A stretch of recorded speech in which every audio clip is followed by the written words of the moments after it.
大谷翔平への称賛は、未だ収まるところを知りません。ドジャースの大谷翔平は日本時間21日、敵地で行われたパドレス戦に、1番、投手兼 DH で先発出場しました。打者としては初回に今季8号となる先頭打者本塁打を放ち、4打数1安打1打点を記録。投手としても5回88球を投げ、3安打4奪三振無失点の好投を見せ、チームの4対0の勝利に大きく貢献しました。この圧巻の二刀流パフォーマンスは、米人気野球番組、リッチガイゼンショーでも大きく取り上げられました。番組では、出演者のクリスが以前から、大谷翔平は投手を辞めて打者に専念すべきだ。投げていることが打撃に影響している、と主張していたことに注目。今回、大谷が投げて無失点、打って先頭打者本塁打という結果を残したことで、リッチガイゼン氏がその過去の発言を振り返り、クリスに鋭く迫る場面もありました。まさに大谷翔平の活躍によって、米メディアでも二刀流をめぐる議論が再び大きな注目を集めています。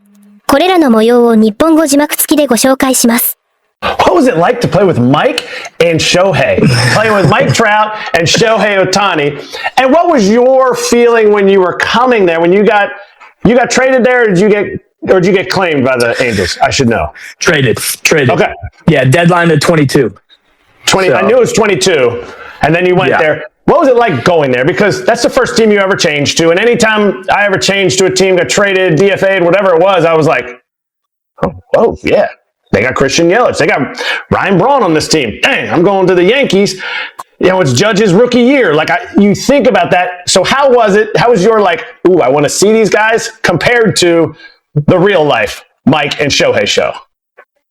I mean, they're both just normal dudes, man. I think, like, the biggest thing, you know, Mike is, you know, one of the coolest dudes, nicest dudes.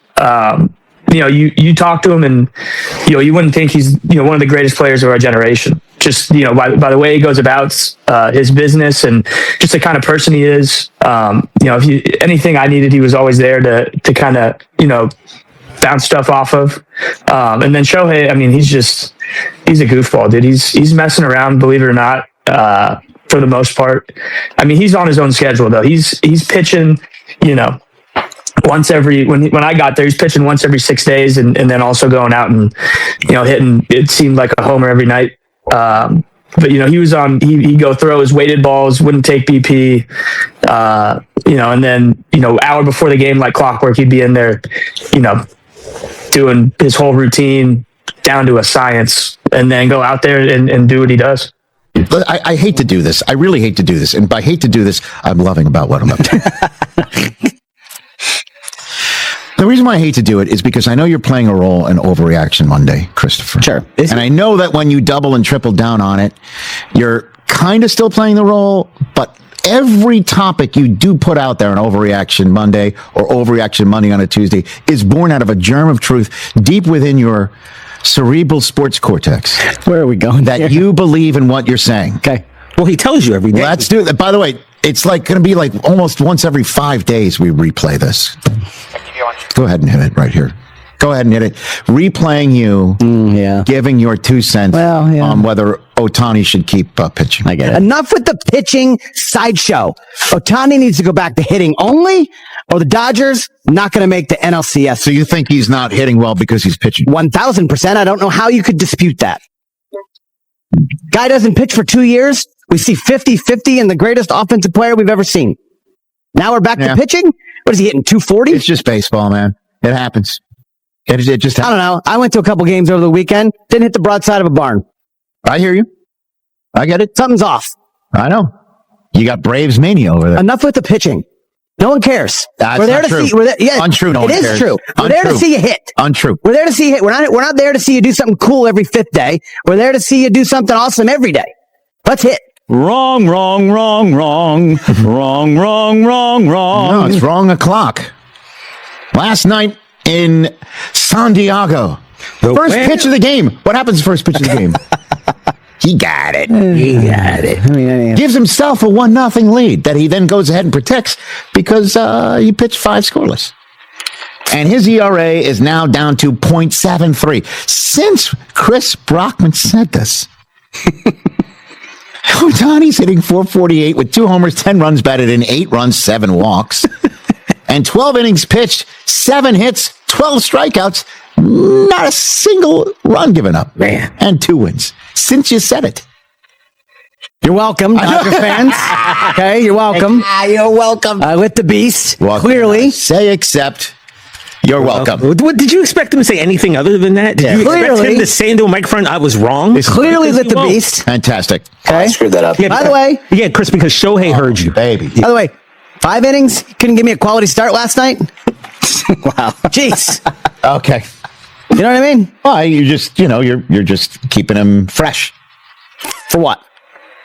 The World Series. for the for the long haul. The long haul. All right. Last night was good. That was impressive. Give me 2 home runs in 6 innings. How about that? How does one take a pitcher who's a stopper, an ace, a Cy Young Award candidate out of your rotation just because you want to see him hit? Ask the man who Not said gonna it. happen. You know. It's not going to happen. Still don't think he needs to pitch. Are you still really going to keep dying on this hill? Yes, Really? Rich, you know him. I don't think they need him to be a pitcher to be the best version of I themselves. think the last pitcher to homer in the first inning of his start was named Shohei Ohtani, who did it in the playoffs a couple of years ago. He's unbelievable. Just let him cook, man. Right. Let him cook. That's what you're paying him all that retirement money for. He's not even the favorite for NL Cy Young. That's it. Well, I mean, was it Skeens?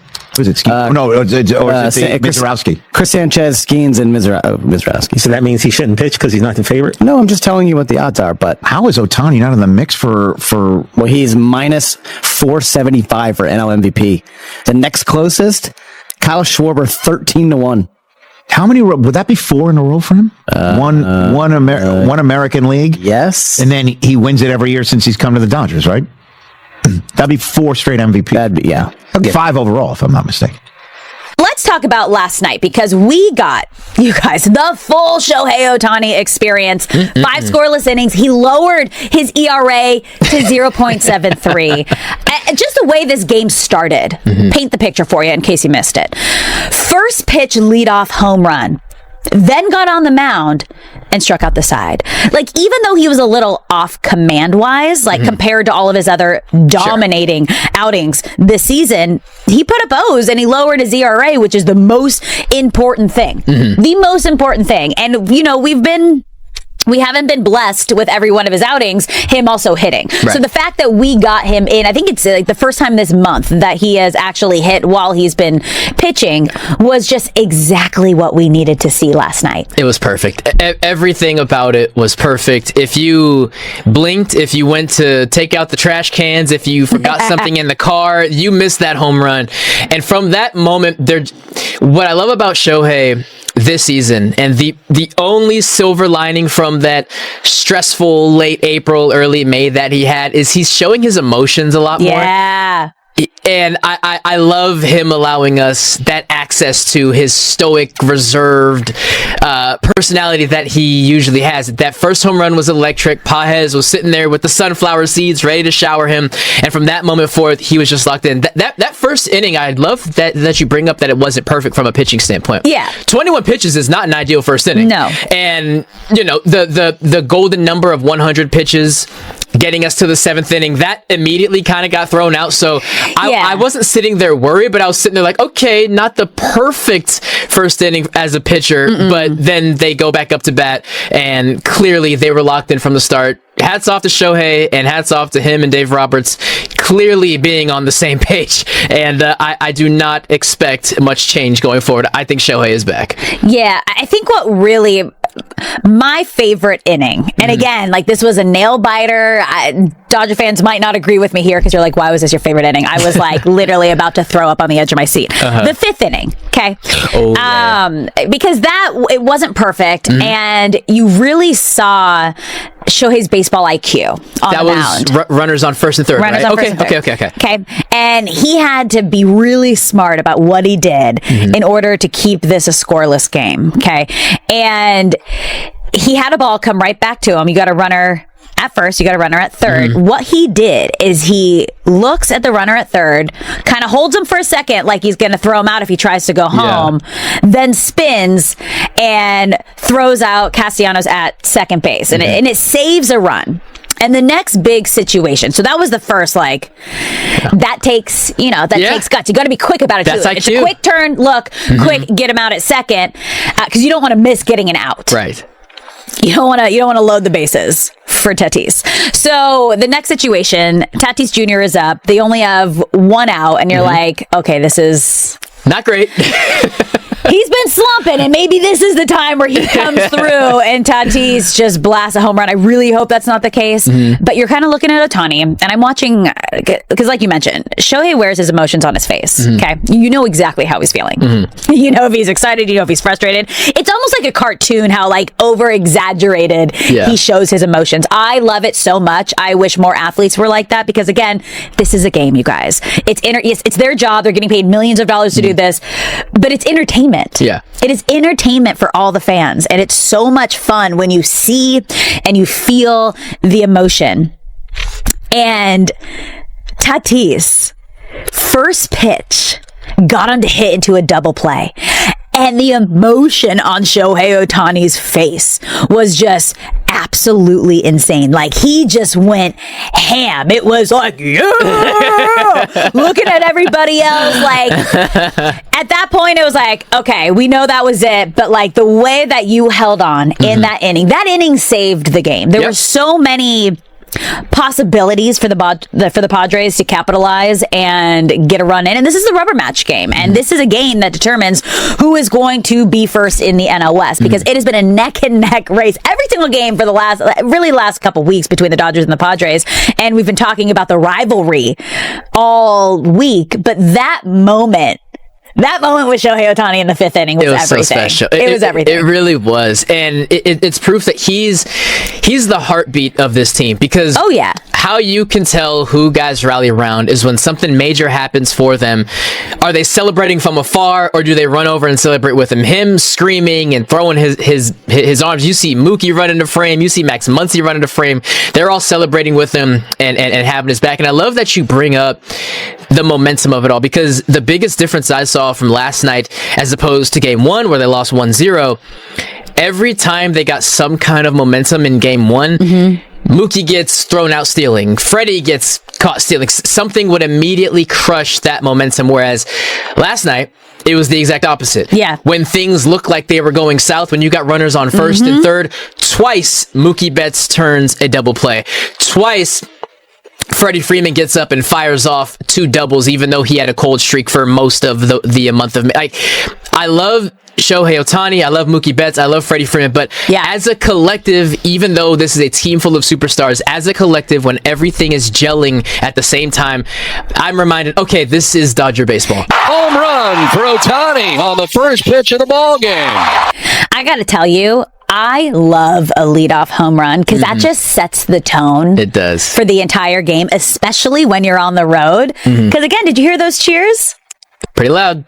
That sounded pretty close to being a game at Dodger Stadium. Not as loud, but it's close. I will say this. Of all the sports, if you were to measure what percentage of fans are in their seats by the time the game starts, the NBA is probably last place, but baseball is kind of second to last place, because they play during the week, and that's each part of it. So whenever there's a leadoff home run, I always do feel for that dad who's dragging his kids because that was my dad. Soccer practice took too long. That was my dad. And he's like, Timmy, I told you you need to be on the road by 3:45, and they weren't, and they missed a Shohei home run because I'm telling you, we would listen to the first 2 innings in the car. We'd listen to Vin.